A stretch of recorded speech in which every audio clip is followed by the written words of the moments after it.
독일과 일본은 역시 초록은 동색이었던 것일까요? 2차 세계대전 때도 같이 편을 먹고 그러더니 반도체에서도 독일과 일본이 편을 먹었습니다.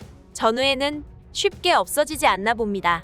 하긴 그도 그럴 것이 2차 세계대전이 무려 6년이나 계속되었으니 어쩌면 당연한 얘기인지도 모르겠습니다. 2022년 4월 독일 올라프 슐츠 총리가 새로 취임 후 처음으로 일본을 이틀간 방문했습니다. 독일 슐츠 총리가 왜 일본을 첫 방문지로 삼은 건지 다 이유가 있었는데요.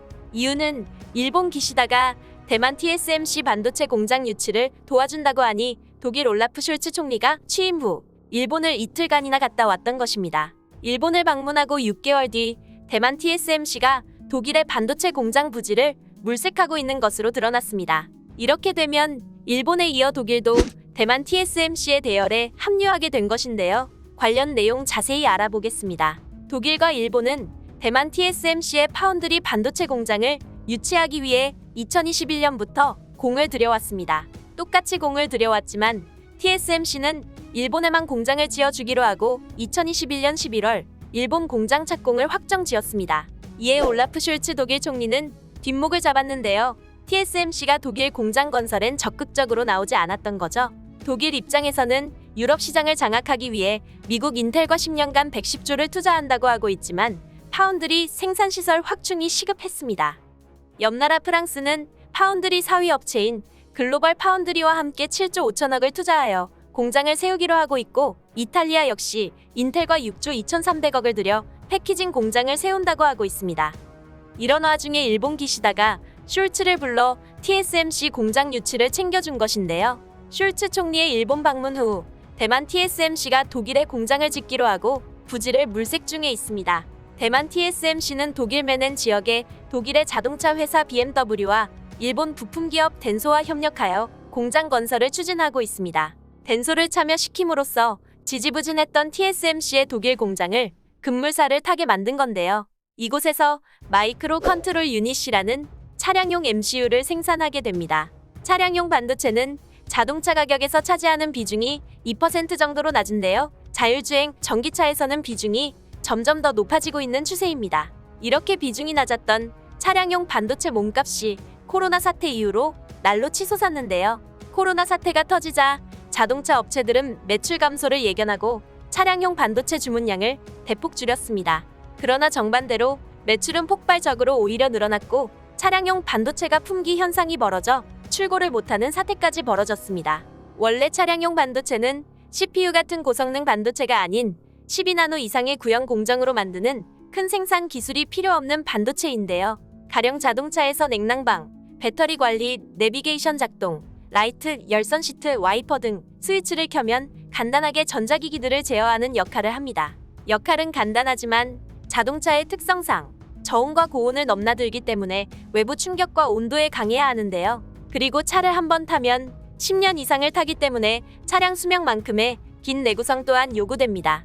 차량용 반도체는 전체 7개 정도의 업체가 시장을 가져가고 있는데요. 1위 업체인 네덜란드 NXP, 2위 독일 인피니언, 3위 일본 르네사스, 4위 미국 텍사스 인스트루먼트, 5위 프랑스 ST마이크로 일렉트로닉스, 6위 독일 로보트보시, 7위 미국 온세미컨덕터 순입니다. 전체 시스템 반도체에서 차량용 반도체가 차지하는 비중은 10% 남짓 정도 수준입니다. 차량용 반도체는 업계 간 다툼도 치열할 뿐더러 기업 간 M&A 등으로 순위가 바뀌는 사례도 잦습니다. 이랬던 차량용 반도체가 자율주행, 전기차 시대에 접어들면서 시장 규모가 점점 더 커지고 있는데요.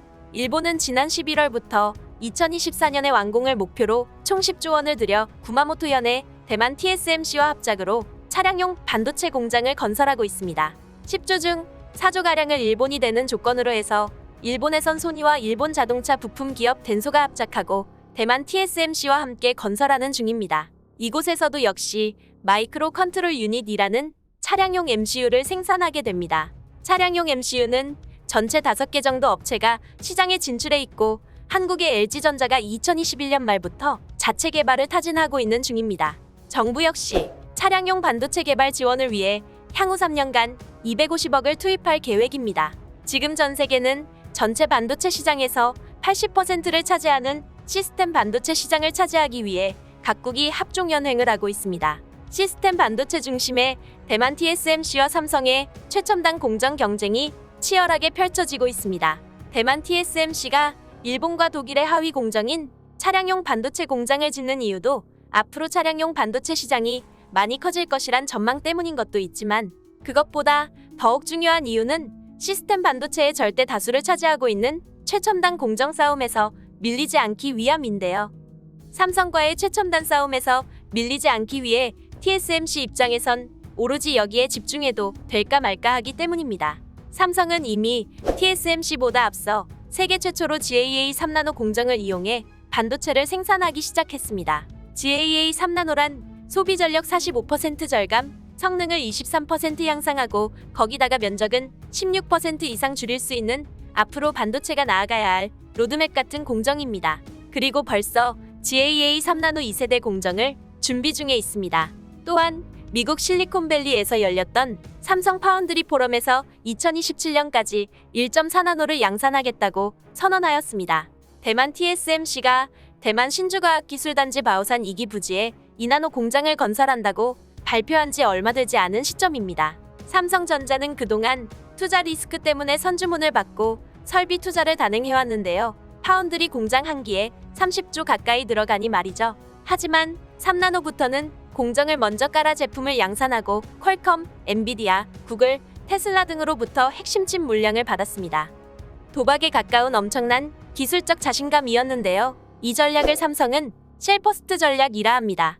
삼성이 미국 테일러시에 짓고 있는 파운드리 공장에도 이 라인부터는 쉘퍼스트를 적용할 예정에 있습니다. 삼성은 이런 쉘퍼스트 전략을 통해 파운드리 생산 능력을 2027년까지 3배 이상 확충할 계획입니다. 또한 평택에 짓고 있는 P4 공장뿐만 아니라 P5, P6 공정도 상황에 따라선 앞당겨 착공할 수도 있는데요. 상황이 이러니 TSMC 입장에선 하위 공정까지 신경 쓸 여력이 없었는데 일본과 독일에서 본인들이 스스로 투자도 하면서 하청을 받겠다 하니 TSMC 입장에선 나쁠 게 없는데요. 독일과 일본은 세계 1, 2위 자동차 메이커 보유국입니다. 따라서 TSMC 입장에선 고객 확보까지 자동으로 되는 것인데요. 독일과 일본 입장에서도 비록 자국의 차량용 반도체 업체 인피니온과 르네사스 등을 가지고 있지만 TSMC를 통해 차량용 반도체를 강화하려는 포석입니다. 또 파운드리 문외한인 독일과 일본이 비록 12나노대의 구형 공정이지만 이를 기반으로 메워 파운드리를 직접 생산할 야욕 또한 가지고 있습니다. 그래서 일본과 독일은 지금 현재는 비록 TSMC의 하청 공장일지라도 돈까지 투자하며 유치를 한 건데요. 그러나 꿈은 거기까지입니다. 대만 TSMC가 아무리 바보라 해도 자국의 명운이 걸린 첨단 반도체 공정 기술은 노출시킬 리 없기 때문입니다. 그렇기 때문에 독일과 일본은 전체 시스템 반도체 중 10% 정도밖에 안 되는 차량용 하급 반도체를 생산해내는 TSMC의 영원한 하청 공장이 되는 것입니다. 반면 한국 삼성은 벌써 오는 2027년 1.4나노 양산을 준비 중에 있습니다. 메모리 치킨 게임에서 승리했던 DNA가 어디 가지 않는 모습입니다. 지금까지 이슈 안내였습니다. 영상을 조금이라도 잘 보셨다면 구독을 꼭 부탁드립니다.